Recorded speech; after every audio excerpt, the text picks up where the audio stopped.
on est en Afrique. Je le disais très souvent dans les vidéos, dans mes précédentes vidéos. Je dis très souvent que l'Afrique est un continent vierge.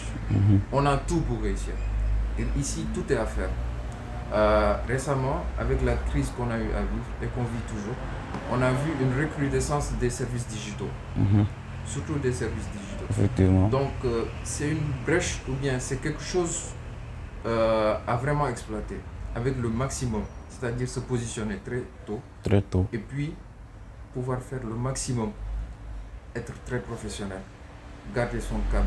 Et surtout, proposer des services qui sont différents de ceux qu'on a l'habitude de voir.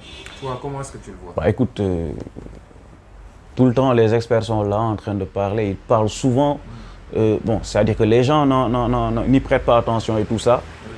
Ils n'en tiennent vraiment pas compte, mais ils parlent souvent aussi de l'après-Covid. Et c'est quelque chose de très important. C'est-à-dire que Covid ne sera pas là à vie. Mais il faut voir maintenant les services et les produits qu'il faut proposer aux consommateurs après le Covid. Où bon, les experts ont dit, maintenant on dit la Covid. Donc le Covid, la Covid, bon, c'est la même chose. Je pense qu'ils font allusion à la maladie du coronavirus, c'est pourquoi on parle maintenant de la Covid. Donc il y a la Covid et il y a l'après-Covid. Alors, aujourd'hui, qu'est-ce qu'il faut? C'est-à-dire que pour moi, il ne s'agit même pas de créer. Parce qu'on est en 2020 et je pense qu'en 2020, on ne peut pas penser ou créer quelque chose qu'on n'a pas encore créé ailleurs. Moi, ce que je pense, c'est qu'il faut faire peut-être du benchmarking. C'est-à-dire qu'il faut peut-être aller à l'extérieur, dans les autres pays, etc. Voir ce qu'il y a là-bas, essayer de reproduire ça au Sénégal, contextuellement à nos réalités socio-économiques. Et essayer de parfaire ça, d'améliorer ça. Moi, c'est ce que je pense. C'est ça le côté innovant de l'entrepreneuriat. Mais on ne peut pas aussi créer quelque chose qui n'existe pas. On peut pas recréer. Non, moi, je pense pas. Quoique aussi, bon, comme on dit à Wolof, xel moom ku nekk ak sa xel te xel moom du doy. Mais moi, je pense bien que c'est ma conviction, en fait. Moi, je pense qu'on ne peut plus rien créer dans ce monde-là. Par contre, on peut prendre les choses qui ont déjà été créées, les reprendre, les améliorer, les innover. C'est ce que je pense. Alors, de notre côté, nous, par exemple, ben, on essaie Bon, il y a des projets sur lesquels je ne peux pas me prononcer tout de suite là, pour des raisons de brevet, quelque chose comme ça. On comprend très bien. Voilà. Mais on est en train de proposer quand même à nos clients habituels, excusez-moi, des services peut-être qui pourront leur permettre de travailler de manière plus efficace, efficiente, de manière plus ergonomique.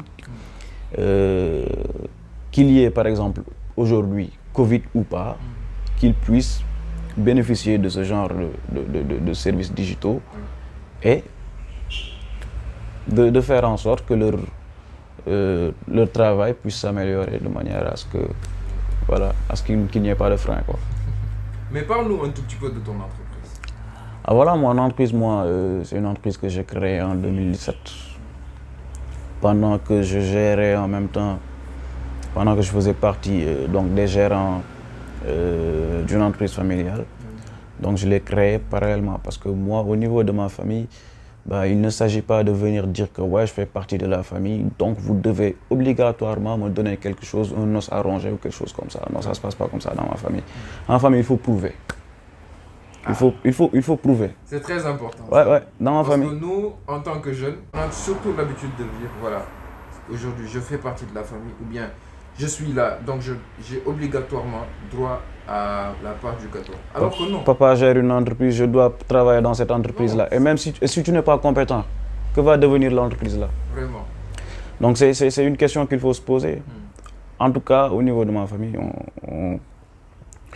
on prend ce point-là au sérieux.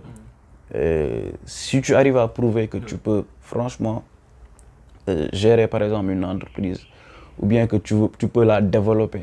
Parce que au Sénégal, on voit beaucoup d'entreprises naissantes, mais au bout de 6 mois, 1 an, 2 ans, l'entreprise est mourante. La durée maximum. Et ça va disparaître. La durée moyenne, elle est maximum de 5 ans. Bah voilà. Donc imagine. Bah voilà. Donc aujourd'hui, c'est cette preuve-là dont peut-être ma famille avait besoin.